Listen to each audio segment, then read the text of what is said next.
Christians believe that there is one God, but somehow he exists in three persons.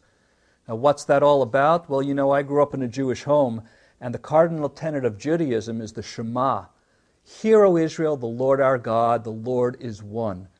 Yet that's not a statement that God is mathematically one. It's a statement of his uniqueness, that he alone is the one to be worshipped. And the reason Christians believe God is three in one is because that's where the Bible leads.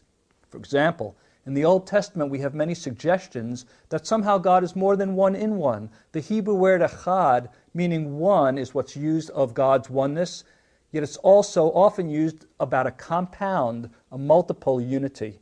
The noun that's used for God in Hebrew, Elohim, is a plural noun. In Genesis 1:26, God says, "Let us make man in our own image." In 1 Kings 8:27, God fills the universe, yet the temple in Jerusalem.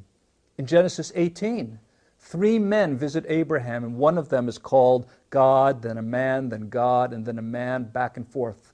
In Genesis chapter 32, Jacob wrestles with the angel or with the man all night, and when he's done wrestling, he says, "I've seen God face to face, and yet I've lived." And when we finally come to the New Testament, that's where things become clear. Jesus himself used the Old Testament name of God, I am, about himself. And Paul, the great Jewish monotheist who wrote so much of the New Testament, actually calls Jesus God in the book of Romans. God forgives sins, Jesus forgives sins. These were things that drove the early Christians to believe that God was three in one. Sure, it's a mystery, but the universe is a mystery. Light is a particle and it's a wave.